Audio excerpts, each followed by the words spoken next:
Thanks. And as you said, sometimes we have to remind ourselves to breathe, even that if that's when we're standing in the grocery line, waiting to get into the store, or having to put a mask on to go to a doctor's office.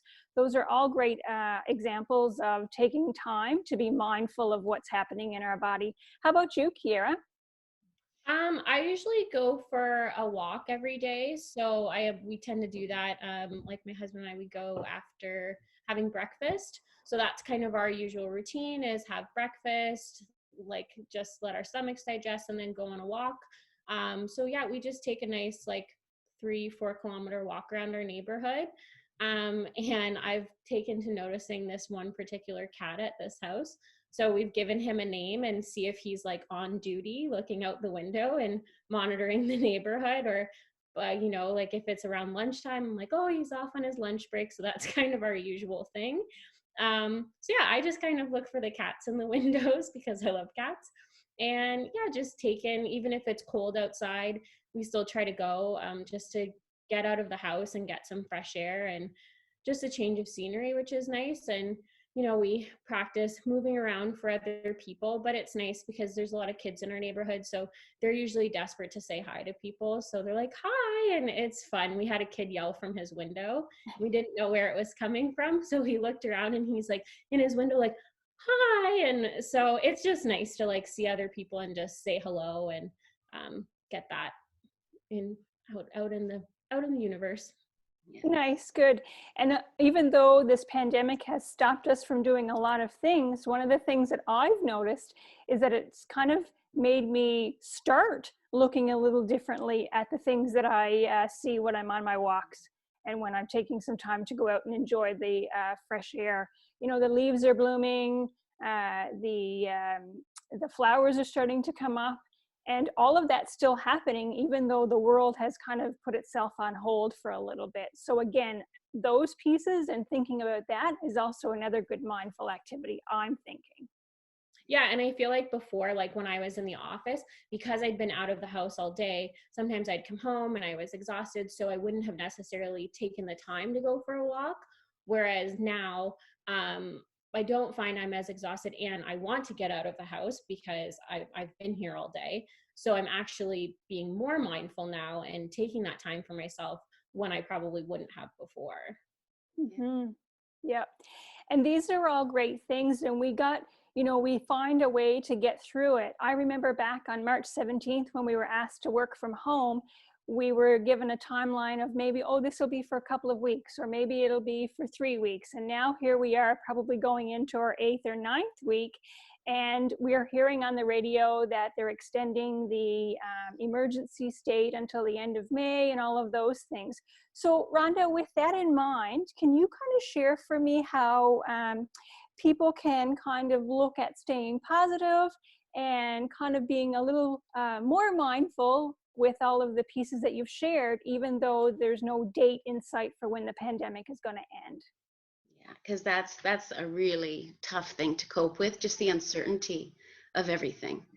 And for me, when I think of the things I can't control, like how long this goes on, and if I start to focus on that, I know the spiral that I go into.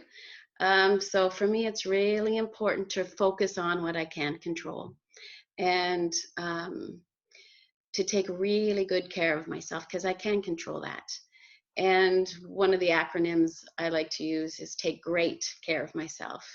So G is for being gentle with myself. R is getting enough rest. So I might not be sleeping the best at night, and that could be that activation I talked about. But if I'm sleeping in the day, grab a cat nap. Sleep for a half hour if I'm really tired. E is for eating, nourishing food, and really tasting my food, using that even as a mindfulness meditation. You can eat with your hands.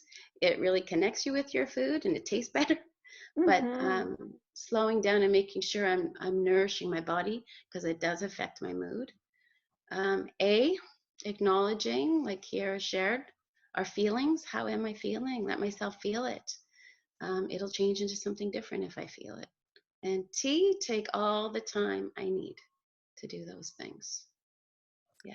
that's important, that piece around taking time. Folks are trying to be everything to everybody in their houses now when we're all isolated, right? So it's okay if you don't get your 5-page list done in one day. It's It's not okay the that you time for save that. some stuff. Yeah. Yeah. And don't be hard on yourself when you take that time. If you're feeling if you're feeling great that day, great. If you're not feeling so great, that's great too. Mm-hmm. How about you, Kierra? What would you add to Rhonda's comments? I think for me, with the weather getting nicer, that's a really big positive. So it's nice to Mm-hmm. know, like, okay, even if this does get extended and continues to get extended, I can go outside, I can sit on my porch, I can enjoy the sunshine. And then for us, like, I mean, we have a baby coming. So really, I mean, I probably wouldn't have been going out a bunch of places anyways. So for me, it doesn't change that aspect. But like in regards to family visiting and stuff, that obviously changes. So yeah, I think I've just been staying positive. Like my friends and I, we do trivia. I'm in like 3 different trivia groups. So I do that 3 times a week. And I wouldn't have done that with my friends before. And I don't see them a lot living here. So yeah, it's been really awesome because I'm connecting with my friends way more than I would have. So I think that's what's helping me stay positive is there's been a lot of like just different ways of connecting and, yeah, staying close with my friends and my family during this time. So that's been keeping my spirits up. But yeah, especially looking outside right now and seeing the sunshine and just knowing like, hey, we can have barbecues and, we can say hi to our neighbors just next door to us and things like that. I think that's nice because I think if it was winter, it would have been really, really gloomy to think about that. So Mm-hmm. yeah, I think that's one way to stay positive is just knowing you can still enjoy the sunshine and think of cool, fun outdoor activities. One of our neighbors has been drawing on their driveway, and they've drawn like an entire Disney scene Oh, on their nice. driveway. Yeah, so it says like, please feel free to take pictures, and they've drawn every single character. Wow. So just, yeah, I think doing stuff like that, kind of going outside of the box and thinking of fun ways to keep yourself entertained is how to stay positive. Nice, great. And with I mental, heard of a, sorry, go I ahead, heard of a Rhonda. group just yesterday of fairies, I think, and they're gathering gifts and dropping them off to people. It's Yeah. just so nice because there is so much good going on, and to notice it, recognize it. Mhm. Um, May is Mental Health Month, and the first of the month we started a 31-day calendar here at the Mental Health Team to kind of give us all something to do differently and to be mindful of for the next 31 days. So if you're looking for something to do and you want to get a little bit more mindful instead of focusing just on the pandemic, please go to the PMFRC webpage and the Facebook page and find the calendar and maybe practice some of these 31-day items. Also, there's some coloring sheets that we've loaded up for you on CAF Connections. Rhonda has graciously supported us with a breathing exercise from some folks that she has followed to work along with her mental health and her mindfulness. And this was a great conversation. So thanks, Rhonda, for taking your time, and Kierra for taking your time out of your busy schedules with your clients.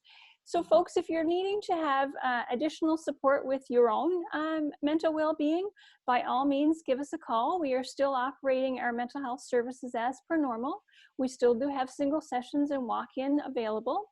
So connect with me. That's Chris, the Family Advocacy Coordinator. You can do that by calling 613-687-2104, and my extension is 224, or you can email me at ciw.pmfrc@belnet.ca. Girls, are there any last words you'd like to share with our audience before we say goodbye? I think just, make the best of the situation and try to stay positive and stay well. And yeah, if you need to talk to anyone, our team is here. So don't hesitate to reach out. Yeah. And keep being kind to each other. Hashtag get real, hashtag kindness. There we go. Take care, girls. Have a great day. Bye for Thanks, now. Chris. Bye, Kierra. Bye.